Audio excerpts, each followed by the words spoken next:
Hi everyone, welcome to back benchers physics. मेरा नाम है शिवांगी एंड आई होप आप सबकी दिवाली बहुत अच्छी रही होगी। आपने बहुत सारे पटाखे फोड़े होंगे एंड बहुत सारी पढ़ाई भी करी होगी। ठीक है, बट हमारा एक पटाखा फोड़ना रह गया है अभी, विच इज दिस न्यूक्लियाई। यहाँ पे भी बहुत सारे पटाखे फूट रहे हैं। तो आज की क्लास में हम पढ़ने वाले हैं बहुत सारे रिएक्शंस, बहुत सारे डीकेज, मेनली रेडियो एक्टिविटी पढ़ेंगे हम। अगर आपने मेरी लास्ट क्लास नहीं देखी है तो प्लीज पार्ट 1 देखना and let's start the class. यहाँ पे सबसे पहले वही एज यूजुअल हमारा सिलेबस है, please go through it once. Next is nuclear forces. तो बेटा आपने ना पिछले चैप्टर्स में पढ़ा होगा इलेक्ट्रोस्टैटिक फोर्स, आपने ग्रेविटेशनल फोर्स भी पढ़ी होगी। आज हम पढ़ेंगे nuclear force. Nuclear force basically क्या होती है, इसकी डेफिनेशन क्या है कि न्यूक्लियस के अंदर दो एलिमेंट्स, दो पार्टिकल्स होते हैं, न्यूट्रॉन एंड प्रोटॉन, राइट। इनको बाइंड करके रखती है जो फोर्स न्यूक्लियस के अंदर, वो होती है न्यूक्लियर फोर्स। ठीक है, इसकी कुछ प्रॉपर्टीज होती हैं। जैसे फर्स्ट प्रॉपर्टी ये है कि ये स्ट्रॉन्गेस्ट फोर्स होती है नेचर के अंदर। ग्रेविटेशनल फोर्स जो पूरी अर्थ को बाइंड करके रखती है, उससे भी ज्यादा स्ट्रॉन्ग होती है हमारी न्यूक्लियर फोर्स। इलेक्ट्रोमैग्नेटिक फोर्स से 100 टाइम्स स्ट्रॉन्ग होती है। ठीक है, first is yes 100 times stronger than the electromagnetic force, 10 to the power 38 times stronger than the gravitational force. इतनी ज्यादा स्ट्रॉन्ग होती है ये फोर्स, बट ये force short distance, short range force होती है। मतलब बहुत ही कम डिस्टेंस तक इसका इम्पैक्ट रहता है। कितने डिस्टेंस तक? Nearly 2 to 3 Fermi. इतना छोटा फर्मी क्या होता है? 10 to the power-15 मीटर्स, है ना। तो इस फोर्स का जो इफेक्ट होता है वो बहुत ही कम रहता है, 2 या 3 फर्मी तक ही रहता है। उसके बाद ये फोर्स जीरो हो जाती है, ड्रॉप करना शुरू कर देती है। ठीक है, drops to zero beyond this distance. Next is charge independent. Charge independent का मतलब होता है कि ये फोर्स प्रोटॉन प्रोटॉन पे लगाओ, ठीक है, या फिर प्रोटॉन और न्यूट्रॉन पे, या फिर न्यूट्रॉन और न्यूट्रॉन पे। चार्ज पे डिपेंड नहीं करती है ये फोर्स। नियरली ये तीनों के लिए क्या होती है? इक्वल। ठीक है, does not same strength for all nucleon pairs. तीनों के तीनों न्यूक्लियन पेयर्स के लिए इसकी स्ट्रेंथ सेम होती है। Does not depend on electric charge. Proton पे तो पॉजिटिव चार्ज होता है बट न्यूट्रॉन पे तो कोई चार्ज नहीं होता, है ना। तो अलग होनी चाहिए थी, बट नहीं, सारे न्यूक्लियॉन्स के जो पेयर होते हैं उनके लिए ये फोर्स सेम ही होती है। ठीक है, let's move on to our next topic. What is radioactivity? Radioactivity क्या होता है? जब एक अनस्टेबल न्यूक्लियाई एक स्टेबल न्यूक्लियाई में कन्वर्ट होता है तो वो बहुत सारे रेज एमिट करता है। ठीक है, बहुत सारे पार्टिकल्स एमिट करता है डिफरेंट टाइप्स के। तो उसको हम डिफरेंट टाइप्स में डिवाइड कर देते हैं कि अगर वो अल्फा पार्टिकल एमिट कर रहा है तो वो अल्फा डीके है, वो बीटा पार्टिकल एमिट कर रहा है तो वो बीटा डीके है, गामा डीके होता है। ठीक है, 3 टाइप्स के डीके हम पढ़ेंगे। So radioactivity is spontaneous disintegration. Spontaneous होता है, we can not control it. ठीक है, हम बहुत कम रिएक्शंस को कंट्रोल कर सकते हैं। रेडियो एक्टिविटी जो यूरेनियम की होती है हम उसे कंट्रोल नहीं कर सकते, ये स्पॉन्टेनियस होता है, पता भी नहीं होता कि कब स्टार्ट होगा एंड कब रुकेगा। Alright, spontaneous disintegration of unstable nuclei with emission of radiation. Radiations emit होती हैं 3 टाइप की, alpha, beta and gamma. Radiations मतलब पार्टिकल्स एमिट हो रहे हैं। ठीक, इसको डिस्कवर किया था हेनरी बेक्यूरेल ने 1896 में। Later studied by Marie Curie and Pierre Curie. ठीक, तो अभी रेडियो एक्टिविटी के टाइप्स पढ़ते हैं, इसमें सिर्फ डेफिनेशन आपको पढ़नी है। Let's move on to the types of radioactivity. सबसे पहला डीके है हमारा अल्फा डीके। अभी मैंने आपको बताया कि कोई भी अनस्टेबल न्यूक्लियाई एक स्टेबल न्यूक्लियाई में कन्वर्ट होना चाहता है ना। तो जब सबसे पहले अनस्टेबल न्यूक्लियाई एक स्टेबल न्यूक्लियाई में कन्वर्ट होगा तो वो क्या करेगा? वो कुछ पार्टिकल्स को एमिट करेगा। तो हमारा सबसे पहला डीके है अल्फा डीके। जब एक अनस्टेबल न्यूक्लियाई हीलियम पार्टिकल्स मतलब अल्फा पार्टिकल्स को एमिट करता है तो उस डीके को हम कहते हैं अल्फा डीके। ठीक है, एक अनस्टेबल न्यूक्लियाई है, वो क्या करेगा? सबसे पहले पार्टिकल्स को एमिट, हीलियम पार्टिकल को एमिट करेगा एंड स्टेबल में कन्वर्ट हो जाएगा। फॉर एग्जाम्पल यहाँ पे देखो, ये रिएक्शन है, यहाँ पे क्या है? एक्स। एक्स हमारा एक अनस्टेबल न्यूक्लियाई है। ठीक है, ये कन्वर्ट होगा किसके अंदर? वाई में। वाई एक स्टेबल न्यूक्लियाई है और ये क्या एमिट करेगा? हीलियम पार्टिकल्स को एमिट करेगा। हीलियम पार्टिकल्स को ही तो हम अल्फा पार्टिकल्स कहते हैं ना, है ना। और उसके साथ रिलीज करेगा ये कुछ एनर्जी। अब ये एनर्जी कहाँ से आई? ये वही एनर्जी है जो मास डिफेक्ट वाली एनर्जी होती है। एक्स का मास वाई और हीलियम के दोनों के मासेस से ग्रेटर होगा, तो जो मास डिफेक्ट आएगा इनके बीच में, वही मास डिफेक्ट किस में कन्वर्ट होगा, एनर्जी में कन्वर्ट होगा। ठीक है, एनर्जी कह लो या उसकी क्यू वैल्यू कह लो, दोनों सेम ही चीज है। तो एक्स जो है ना, एक्स है हमारा यहाँ पे parent nuclei, x is parent nuclei, x convert होगा वाई में, वाई है डॉटर न्यूक्लियाई। ठीक है, अब यहाँ पे इनके मास नंबर्स के बारे में थोड़ा पढ़ते हैं कि मास नंबर और एटॉमिक नंबर कैसे चेंज होंगे। देखो एक्स, एक्स का एटॉमिक नंबर है Z और उसका मास नंबर है A। जब वो हीलियम पार्टिकल्स को एमिट करेगा, हीलियम में 2 प्रोटॉन और 2 न्यूट्रॉन होते हैं, है ना, तो 2 प्रोटॉन और 2 न्यूट्रॉन, तो इसका Z क्या होगा 2 एंड A कितना होगा 4। तो जब Z में से, अब इस Z में से 2 तो यहाँ पे निकल गए, तो Z माइनस 2, Y का जो एटॉमिक नंबर होगा ना डॉटर न्यूक्लियाई का, वो कितना हो जाएगा Z minus 2 and A 4, helium particle का जो मास नंबर है दैट इज 4। नाउ A में से 4 को माइनस करो, 4 तो यहाँ चले गए, तो A माइनस 4 क्या होगा, Y जो डॉटर न्यूक्लियाई होगा उसका मास नंबर। तो जो डॉटर न्यूक्लियाई होता है उसका एटॉमिक नंबर 2 से डिक्रीज हो जाता है एंड उसका मास नंबर 4 से डिक्रीज हो जाता है। यही होता है हमारा अल्फा डीके। अब ये एनर्जी, एनर्जी की वैल्यू कैसे कैलकुलेट कर सकते हो आप, Q value is equal to mass defect निकालना है सबसे पहले, एक्स का मास इन दोनों के सम के मासेस के सम से ग्रेटर होगा, तो इसका कैसे लिख सकते हैं mass defect, M X minus subtraction करते हैं हम किसका, M Y plus M of helium. ठीक है, और ये मास डिफेक्ट है, आइंस्टाइन की जो एनर्जी इक्वेशन होती है वो क्या होती है, delta M N C square. तो मास डिफेक्ट को अगर सी स्क्वायर से मल्टीप्लाई कर देंगे तो ये जो क्यू लिखा है यही क्या है, ये यहाँ पे की एनर्जी रिलीज है अल्फा डी के एक्सपेरिमेंट में। तो इसके एग्जांपल्स क्या हैं, यूरेनियम, यूरेनियम 92 उसका Z है एटॉमिक नंबर एंड 238 उसका मास नंबर है। ये एमिट कर रहा है अल्फा पार्टिकल को, हीलियम को, और उसके बाद ये किस में कन्वर्ट हो रहा है, थोरियम में कन्वर्ट हो रहा है। अब देखो यहाँ पे 92 इसका Z था, उसमें से 2 को एमिट कर दिया तो 92 माइनस 2 90, इसका जो डॉटर न्यूक्लियाई है उसका Z हो गया। ठीक है, उसके बाद 238 में से 4 हीलियम के निकल गए, उसके बाद 238 में से 4 को माइनस करेंगे तो 234 इसका क्या हो गया, मास नंबर हो गया। सिमिलरली एक और एग्जांपल है यहाँ पे, सी पोलोनियम, पोलोनियम का Z कितना है 84 एंड A कितना है 208। तो जब इसने हीलियम पार्टिकल को एमिट किया उसके बाद ये लेड में कन्वर्ट हो गया एंड इसका Z कितना आया 84 माइनस 2 82 और 208 में से 4 माइनस करेंगे तो 204। आप बस ये 2 रिएक्शंस लर्न कर लेना, अगर अल्फा डी के आपसे पूछता है पेपर में तो उसकी डेफिनेशन कि एक अनस्टेबल न्यूक्लियाई स्टेबल न्यूक्लियाई में कन्वर्ट होता है बाय एमिटिंग अल्फा पार्टिकल्स और helium particles and some energy, then that reaction is known as alpha decay. And 2 examples हैं उसके, और एनर्जी कैसे कैलकुलेट करते हैं ये फॉर्मूला है तो इसको भी लिख लेना। ठीक है, let's move on to the next decay. So the next decay is beta decay. अभी हमने अल्फा डीके देखा, अब देखते हैं बीटा डीके। अल्फा डीके क्या था, जब एक अनस्टेबल न्यूक्लियाई स्टेबल न्यूक्लियाई में कन्वर्ट हो रहा था बाय एमिटिंग अल्फा पार्टिकल्स। तो अब ये बीटा पार्टिकल्स क्या होते हैं, बीटा डीके 2 टाइप्स का होता है, beta minus and beta plus. ठीक, तो सबसे पहले बीटा माइनस को देखते हैं कि वो क्या होता है बीटा माइनस डीके। देखो बीटा माइनस डीके में इलेक्ट्रॉन एमिट होता है। ठीक है, अल्फा डीके में क्या था, एक अल्फा पार्टिकल हीलियम एमिट हो रहा था। बीटा माइनस डीके में क्या होता है, याद रखो कि बीटा की पावर माइनस है तो माइनस, इलेक्ट्रॉन की पावर भी माइनस होती है तो इलेक्ट्रॉन एमिट हो रहा है। ठीक है, तो बीटा डीके में emission of electron, electron emit होता है। ये एक्स हमारे पास एक अनस्टेबल न्यूक्लियाई है, इसका मास नंबर है A एंड एटॉमिक नंबर है Z।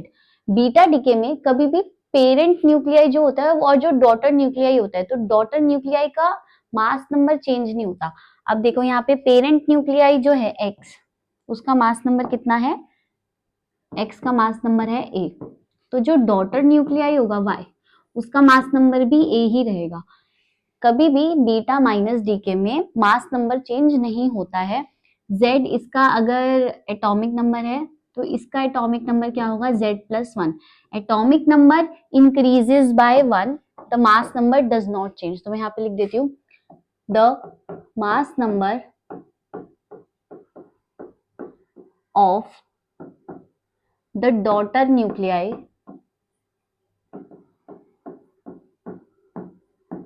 डज नॉट चेंज, वो चेंज नहीं होता है, बट द एटॉमिक नंबर जो कि होता है Z इंक्रीजेस बाय 1। ठीक है, फर्स्ट पॉइंट तो ये था, मास नंबर चेंज नहीं होता है, एटॉमिक नंबर 1 से इंक्रीज हो जाता है। उसके बाद यहाँ पे एक इलेक्ट्रॉन एमिट हो रहा है, ये देखो इलेक्ट्रॉन एमिट हो रहा है। अब ये चीज क्या है, ये चीज को बोलते हैं हम anti neutrino. Anti neutrino, neutron का भाई ही है ये, न्यूट्रिनो। ठीक है, तो म्यू ई बार जो है उसको क्या बोलते हैं, एंटी न्यूट्रिनो। ये एक न्यू पार्टिकल है जो बीटा माइनस डीके में एमिट होता है। Done. So in beta minus decay electron का एमिशन होता है और एक new particle which is known as antineutrino वो एमिट होता है। बीटा माइनस डीके में ए चेंज नहीं होता है, मास number does not changes, only the atomic number increases by 1। Done. इसके एग्जांपल देखो, कार्बन, जब कार्बन बीटा माइनस डीके करता है तो ये A14 है और नाइट्रोजन का A भी कितना है 14, तो ये सेम है। ठीक, बट यहाँ पे Z कितना है 6 एंड ये कितना है 7, तो ये +1 हो गया। एक इलेक्ट्रॉन एमिट हो रहा है और एक एंटी न्यूट्रिनो एमिट हो रहा है। एक ही रिएक्शन लर्न कर लेना, ज्यादा करने की जरूरत नहीं है, बस यही देखना है आपको इसके अंदर। ठीक है, तो this is beta minus decay. Let's move on to the beta plus decay. Beta plus decay, अभी हमने बीटा माइनस डीके देखा था, अब देखो बीटा प्लस डीके। उससे पहले आपको ये पता होना चाहिए कि ये क्या होता है, इलेक्ट्रॉन, ये तो हम हमेशा से पढ़ते हैं। ये क्या होता है, e to the power plus, e की पावर प्लस क्या होता है, प्रोटॉन नहीं होता है, इसको कहते हैं पॉजिट्रॉन। बहुत सारे न्यू देखने को मिलेंगे आपको एलिमेंट्स, पॉजिट्रॉन। ठीक है, अभी हमने देखा म्यू बार क्या था, एंटी न्यूट्रिनो। अब यहाँ पे क्या एमिट होता है, न्यू सिर्फ, जिसको हम बोलते हैं न्यूट्रिनो। ठीक है, तो ये चार चीजें अच्छे से लर्न कर लेना। बीटा प्लस डीके में क्या होता है, एमिशन ऑफ पॉजिट्रॉन, वहां पे इलेक्ट्रॉन एमिट हो रहा था, यहाँ पे पॉजिट्रॉन एमिट होगा और वहां पे एक new particle which was called anti neutrino वो एमिट हो रहा था। बीटा प्लस डीके में न्यूट्रिनो एमिट होता है। ठीक है, इस केस में क्या होता है, मास नंबर अभी भी चेंज नहीं होगा, मास नंबर ए का ए ही रहेगा, वो चेंज नहीं होगा, बट जो एटॉमिक नंबर था वो क्या हो जाएगा, -1 हो जाएगा। और ये क्या है हमारा पॉजिट्रॉन, ये एमिट हो रहा है, एंड ये क्या है हमारा न्यूट्रिनो। आई होप ये क्लियर होगा। तो बीटा प्लस डीके में the mass number does not changes but the atomic number decreases by 1 and positron is emitted and a new particle called neutrino is emitted. Beta minus decay में क्या था, याद करो, beta minus decay में emission of electron होता था। The mass number does not changes, वो दोनों केस में चेंज नहीं हो रहा, but the atomic number increases by 1, उसमें 1 से इंक्रीज हो रहा था, इसमें 1 से डिक्रीज होगा। ठीक है, और यहाँ पे न्यूट्रिनो एमिट होगा, वहां पे एंटी न्यूट्रिनो एमिट हो रहा था। बहुत मतलब माइनर सा चेंज होता है दोनों में, तो कंफ्यूज नहीं होना है, बार बार इसको लर्न करोगे तो याद हो जाएगा कि कौन से डीके में कौन सा पार्टिकल एमिट होता है। ठीक है, चलो अब हमारा लास्ट डीके बचा है गामा डीके, वो देख लेते हैं। गामा डीके, गामा डीके में क्या होता है, देखो जब अल्फा डीके और बीटा डीके में पेरेंट न्यूक्लियस डॉटर न्यूक्लियस में कन्वर्ट होता है, तो यूजुअली क्या होता है कि ये जो डॉटर न्यूक्लियाई है ना, ये एक्साइटेड स्टेट में ही रह जाता है। अब जब वो एक्साइटेड स्टेट में रह जाता है तो वो ग्राउंड स्टेट में आएगा। जब भी पार्टिकल या कोई भी एटम होता है वो एक्साइटेड स्टेट से कहाँ आता है, ग्राउंड स्टेट पे, तो वो कुछ रेडिएशन एमिट करता है और एक फोटोन एमिट करता है ना, तो उसी को ही हम कहते हैं गामा डीके। गामा डीके में हमारा जो पेरेंट, इसको ये सेम ही होता है, ऐसा इसमें कुछ पेरेंट और डॉटर न्यूक्लियाई नहीं होता। एक एटम है जो कि एक्साइटेड स्टेट में है, ठीक है। यहाँ पे एक्स जो है वो क्या है, एक्स जिसका एटॉमिक नंबर है जेड एंड मास नंबर है ए, ये एक्साइटेड स्टेट में, स्टार का मतलब कि वो हाई स्टेट्स में है। तो वो जब ग्राउंड स्टेट में आता है, तो ग्राउंड स्टेट में आएगा तो ए भी सेम रहेगा एंड जेड भी सेम रहेगा, ठीक है। पर क्या एमिट होगा, गामा, मतलब एक फोटोन एमिट होगा एंड इसी डीके को हम कहते हैं गामा डीके। अब मैंने आपको बताया क्यों होता है गामा डीके। देखो न्यूक्लियाई में तो गामा फोटोन्स होते ही नहीं है, तो फिर वो कैसे एमिट होते हैं। तो अल्फा और बीटा डीके में जब न्यूक्लियाई एक्साइटेड स्टेट में होता है, तो जब वो न्यूक्लियाई एक्साइटेड स्टेट वाला ग्राउंड स्टेट में आता है, तो वो फोटोन्स को एमिट करता है, जिसकी वजह से गामा डीके होता है, ठीक है। एंड ये फोटोन्स का कोई चार्ज नहीं होता, कोई मास नहीं होता, और ये सी स्पीड से, स्पीड ऑफ लाइट से ही ट्रेवल करते हैं, ठीक। तो अभी हमने 3 डीकेस देख लिए, एक्चुअली 4 डीके हो गए। बीटा में 2 टाइप के डीके हो गए, ठीक है, alpha decay, beta plus, beta minus and gamma decay. I hope ये आपको क्लियर होंगे, इनको अच्छे से रिवाइज करना रिएक्शंस को। Let's move on to the next topic. अब है न्यूक्लियर रिएक्शंस।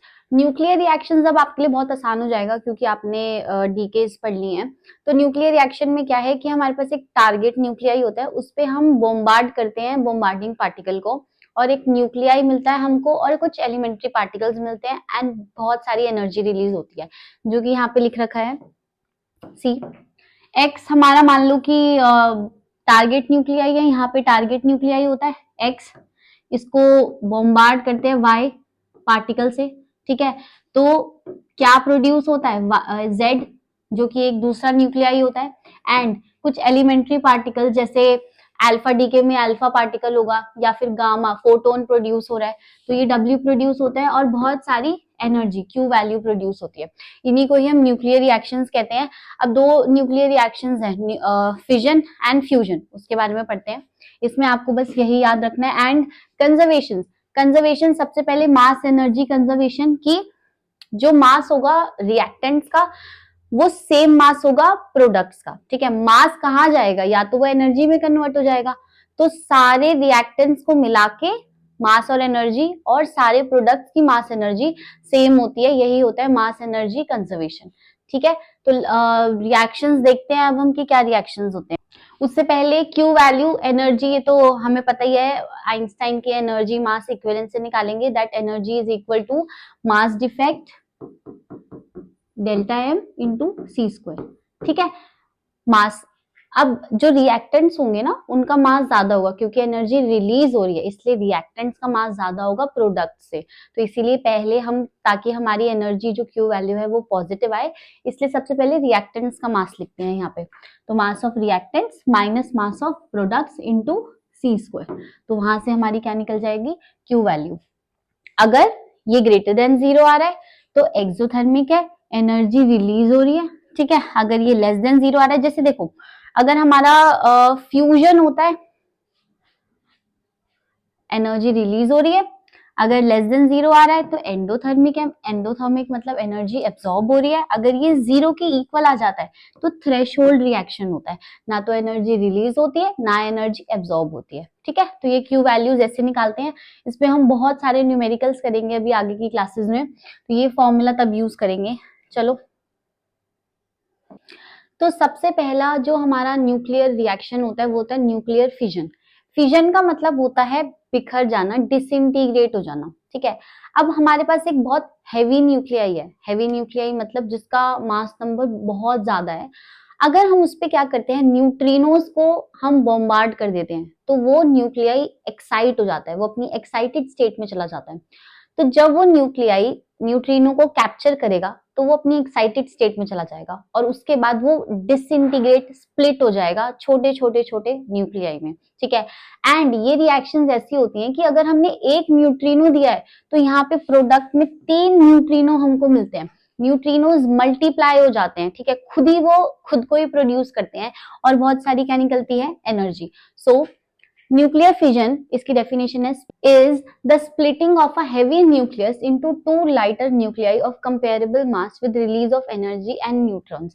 क्या होता है न्यूक्लियर फिजन, जब एक बहुत ही एक्साइटेड हैवी न्यूक्लियस कन्वर्ट हो जाते हैं, स्प्लिट करता है, तो वो छोटे छोटे न्यूक्लियस में कन्वर्ट होता है एंड बहुत सारी एनर्जी रिलीज करता है और कुछ न्यूट्रॉन्स भी रिलीज करता है। इसको हम कहते हैं न्यूक्लियर फिजन। तो इसका सबसे सबसे अच्छा एग्जाम्पल यही है uranium.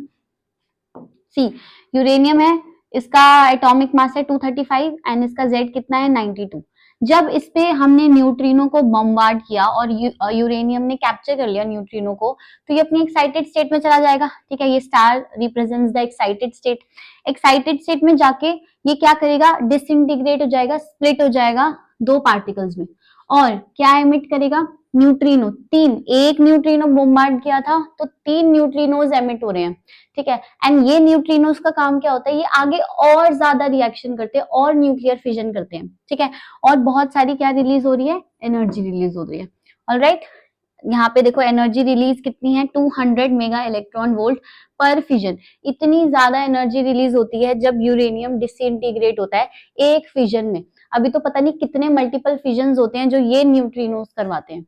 Done. So this is nuclear fission, splitting of a heavy nucleus into two lighter nuclei of comparable mass with the release of energy and neutrons. अब इसमें की फीचर्स क्या होते हैं, इनिशिएटेड बाय न्यूट्रॉन बॉम्बार्डमेंट। मैंने अभी आपको बताया कि सबसे पहले हम एक बहुत हैवी न्यूक्लियस पे न्यूट्रॉन्स को बॉम्बार्ड करते हैं। डन। उसके बाद प्रोड्यूसेस 2-3 न्यूट्रॉन्स। जब वो स्प्लिट करता है heavy nucleus, nuclear fission perform करता है, तो वो 2-3 और न्यूट्रॉन्स को एमिट करता है, प्रोड्यूस करता है। Fragments are radioactive. ये फ्रेगमेंट्स भी रेडियो एक्टिव होते हैं, जो पार्टिकल्स एमिट हो रहे हैं ना, उनपे फिर से क्या हो सकती है, दे अंडरगो बीटा डीके। ये भी बीटा डीके को आगे क्या करते हैं, कंटिन्यू करते हैं। Next, multiple fission modes possible, different fragment pairs. वही है कि एक से एक रिएक्शन होती है, फिर उससे दूसरी रिएक्शन होती है, फिर उससे तीसरी रिएक्शन होती है। तो ये न्यूट्रिनोज जो एमिट होते हैं, प्रोड्यूस होते हैं, इनका काम यही होता है। तो आई होप न्यूक्लियर फिजन आपको बहुत अच्छे से क्लियर होगा। लेट्स मूव ऑन टू, उससे पहले अदर फिजन रिएक्शंस। जरूरी नहीं है कि जो यूरेनियम है वो उन्हीं दो कंपोनेंट्स में टूटे। ठीक है भाई, इसकी खुद की मर्जी है, ये किसी भी और न्यूक्लियाई में कन्वर्ट हो सकता है। तो यूरेनियम पे ये यहाँ पे भी न्यूट्रिनो दे रहे हैं, हम बॉम्बार्ड कर रहे हैं। ठीक है, यहाँ पे भी कर रहे हैं, यहाँ पे भी कर रहे हैं। तो इसके जो फ्रेगमेंट्स आ रहे हैं, ये देखो यहाँ पे अलग अलग आ रहे हैं। ठीक, और सब में ही कॉमन चीज क्या है कि न्यूट्रिनोज, और ज्यादा न्यूट्रिनोज प्रोड्यूस हो रहे हैं। तो ये डिफरेंट टाइप के फिजन रिएक्शंस हैं जो यूरेनियम करता है जब हम इस पे न्यूट्रिनोज को बॉम्बार्ड करते हैं। ठीक है, अब है चेन रिएक्शन। चेन रिएक्शन का तो नाम से ही समझ आ रहा है, चेन बन जाती है रिएक्शंस की। मतलब एक रिएक्शन हुआ, एक फिजन हुआ, उसके बाद दूसरा फिजन, उसके बाद तीसरा फिजन। तो ऐसे चेन्स बन गई कि बहुत सारे न्यूट्रिनोज प्रोड्यूस हो रहे हैं एंड वो बहुत सारी रिएक्शंस को क्या कर रहे हैं, कंटिन्यू कर रहे हैं आगे जाके। तो the number of fissions taking place at each successive stage. एक स्टेज, एक रिएक्शन हुआ, उसके बाद कुछ न्यूट्रिनोज प्रोड्यूस हुए। वो न्यूट्रिनोज किसी और एक्स से जाके बॉम्बार्ड करेंगे तो वो कुछ और न्यूट्रिनोज बनाएंगे और एनर्जी रिलीज होगी। ठीक है, ये न्यूट्रिनोज और आगे जाके किसी वाई से बॉम्बार्ड करेंगे तो एनर्जी प्रोड्यूस करेंगे और न्यूट्रिनोज बनाएंगे। तो ऐसे चलते चलते चलते एक पूरी चेन बन जाती है जिसको हम बोलते हैं chain reaction. Increasing at a rapid rate, बहुत बहुत जल्दी, इसका मल्टीप्लिकेशन फैक्टर बहुत ज्यादा होता है, ग्रेटर देन 1। तो दस a chain reaction is setup. अब ये चेन रिएक्शंस भी दो टाइप की होती है, दिखते हैं टाइप्स ऑफ चेन रिएक्शन। तो अभी हमने देखा कि चेन रिएक्शंस क्या होते हैं। अब इसके दो टाइप्स होते हैं। First is uncontrolled and controlled chain reaction. देखो वैसे तो ये हमारे हाथ में नहीं होता है decaying, radio activity, but still हम बहुत सारी चीजें करके इसको थोड़ा कंट्रोल कर सकते हैं। तो सबसे पहले अनकंट्रोल्ड क्या होती है, ये तो नाम से ही पता चल रहा है, जो हमारे कंट्रोल में नहीं है ना। अनकंट्रोल जो चेन रिएक्शन होती है, जैसे एटम बॉम्ब। एटम बॉम्ब को हम कह सकते हैं कि वो एक अनकंट्रोल चेन रिएक्शन है। मतलब न्यूट्रॉन्स मल्टीप्लाई होते जाते हैं, होते जाते हैं। अनस्टेबल न्यूक्लियाई क्या होते हैं, और न्यूट्रॉन्स को एमिट करते हैं और एनर्जी को एमिट करते रहते हैं, रिलीज करते रहते हैं। ठीक है, तो ये क्या होता है हमारा अनकंट्रोल चेन रिएक्शन। तो इसमें क्या है, ईच फिजन प्रोड्यूसेस 2 और 3 न्यूट्रॉन्स। जैसे ही एक अनस्टेबल न्यूक्लियाई डीके करता है, वो और न्यूट्रॉन्स प्रोड्यूस करता है, वो और एनर्जी को रिलीज करता है। ये चीज हम कंट्रोल नहीं कर सकते हैं। ठीक, next is each neutron causes another fission, ये अभी मैंने आपको बताया। एक्सपोनेंशियल ग्रोथ मतलब लीनियर ग्रोथ भी नहीं है, एक फिर 3 फिर 9 ऐसे एक्सपोनेंशियली जो होते हैं न्यूट्रॉन्स एमिट होते हैं, एनर्जी प्रोड्यूस होती रहती है। मल्टीप्लिकेशन फैक्टर बहुत ज्यादा होता है। एक्सप्लोजिव एनर्जी रिलीज मतलब एक्सप्लोजन का चांसेस होते हैं, एक्सप्लोजन चांसेस क्या, एक्सप्लोजन होता ही है, ठीक है। तो ये है हमारा uncontrol chain reaction. Next is control. Control जो कि बहुत सारे कर करा के लैब में हम कंट्रोल कर सकते हैं उनको। तो न्यूक्लियर रिएक्टर, न्यूक्लियर रिएक्टर में हम पावर जनरेशन, इलेक्ट्रिसिटी को प्रोड्यूस करते हैं, ठीक है। तो ये कंट्रोल चेन रिएक्शन होता है। इसमें क्या होता है कि एक न्यूट्रॉन एक ही फिजन को कंट्रोल करता है, एक ही फिजन को करता है। Only one neutron from each fission causes next fission, मतलब एक न्यूट्रॉन है वो एक फिजन करेगा, फिर उसके बाद जो न्यूट्रॉन होगा फिर वो अगला फिजन करेगा। तो ये हमारे हाथ में ही हम कंट्रोल कर सकते हैं। Multiplication factor k is equal to 1, 1 के इक्वल होता है, इसमें ग्रेटर देन 1 होता है। स्टेडी एनर्जी रिलीज, जितनी एनर्जी रिलीज होनी चाहिए उतनी ही एनर्जी रिलीज होती है, कोई एक्सप्लोजन नहीं होता, ठीक है। तो ये दोनों टाइप के चेन रिएक्शंस थे। वैसे इस पे से नहीं पूछते हैं इतना ज्यादा, बट फिर भी आपको पता होना चाहिए, ये तो नाम से ही पता चल रहा है। Let's move on to our next slide.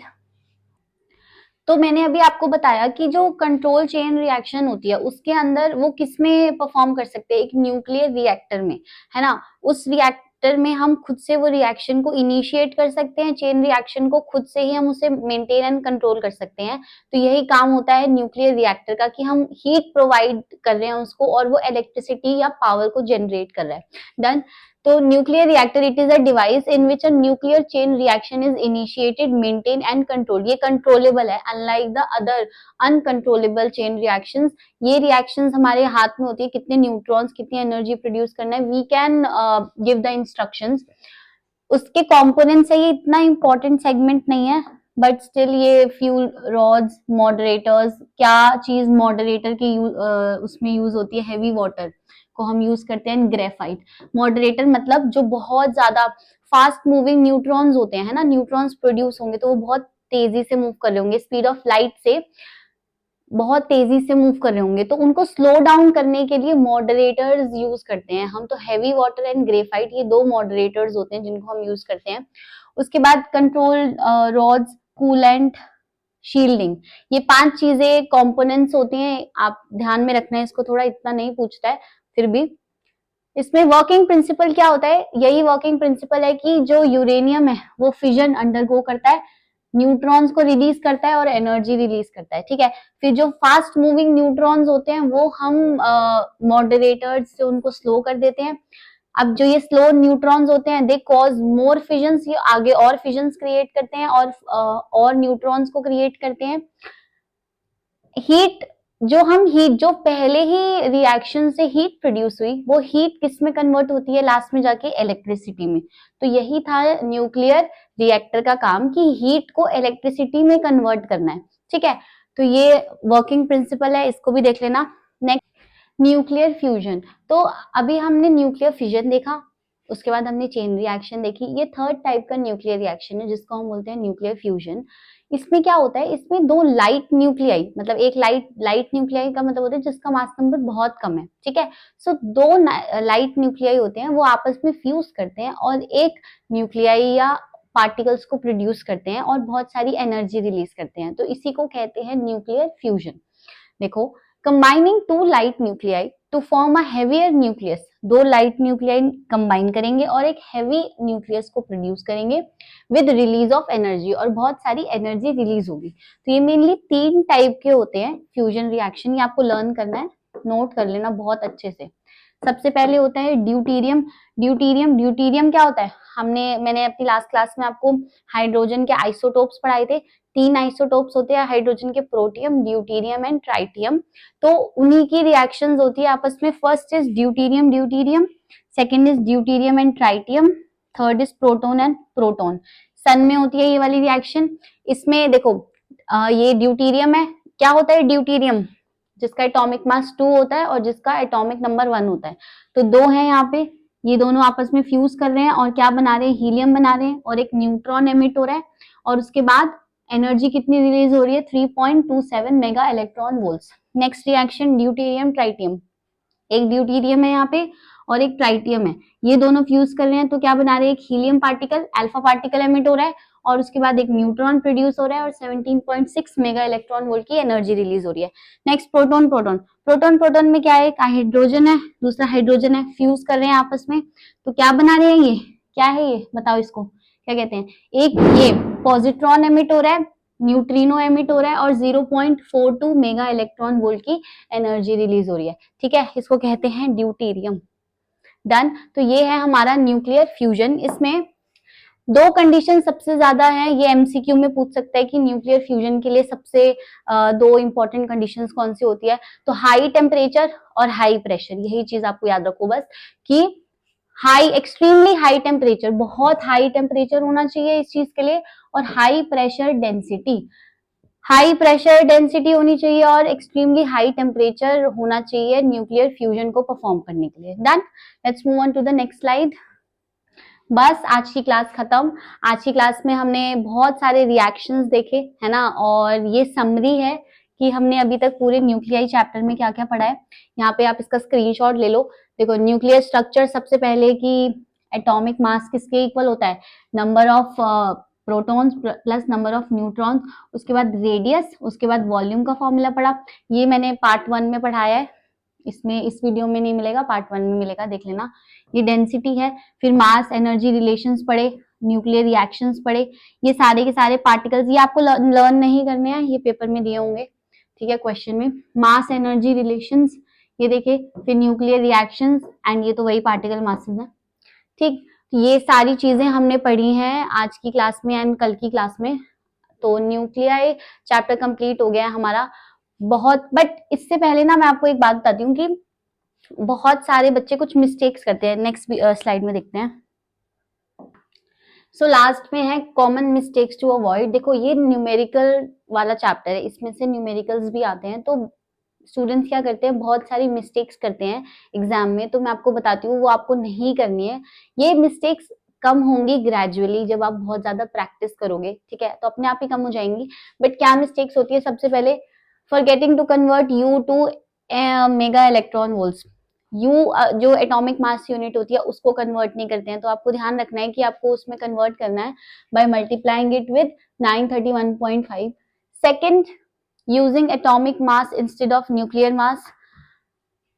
Atomic mass को यूज करने लग जाते हैं जबकि हमें यूज करना होता है न्यूक्लियर मास, ठीक है, तो उसको सही कैसे कर सकते हैं, subtract electron mass when given atomic mass.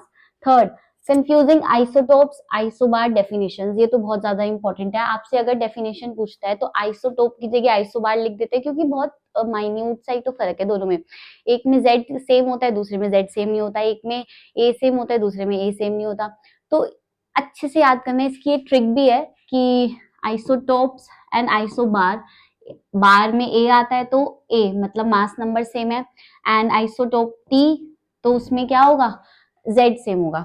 ठीक, नेक्स्ट मिस्टेक, क्यूब नहीं निकालते हैं सही से, तो अच्छे से फैक्टराइजेशन करो। नेक्स्ट फिफ्थ मिस्टेक, यूनिट्स, ये तो हर चैप्टर की मिस्टेक है, ये सिर्फ इसी चैप्टर की नहीं कि यूनिट्स ही नहीं लिखते हैं। भाई लिख दिया करो यूनिट्स, थोड़ा टीचर्स का काम आसान हो जाएगा चेकिंग करने में। मतलब हमें तो तुम्हें नंबर देने हैं ना, तो तुम अपने नंबर कटवा क्यों रहे हो जानबूझ के, राइट। सो आज की क्लास यहीं तक थी। नेक्स्ट क्लास में हम करेंगे न्यूक्लियाई के 2025 में जितने भी क्वेश्चंस आए हैं सीबीएसई एग्जाम में, वो सब प्रैक्टिस करेंगे। सो आई होप आपको वीडियो अच्छी लगी हो, एंड अगर अच्छी लगी तो please like share and subscribe. मिलते हैं अगली वीडियो में। Thank you.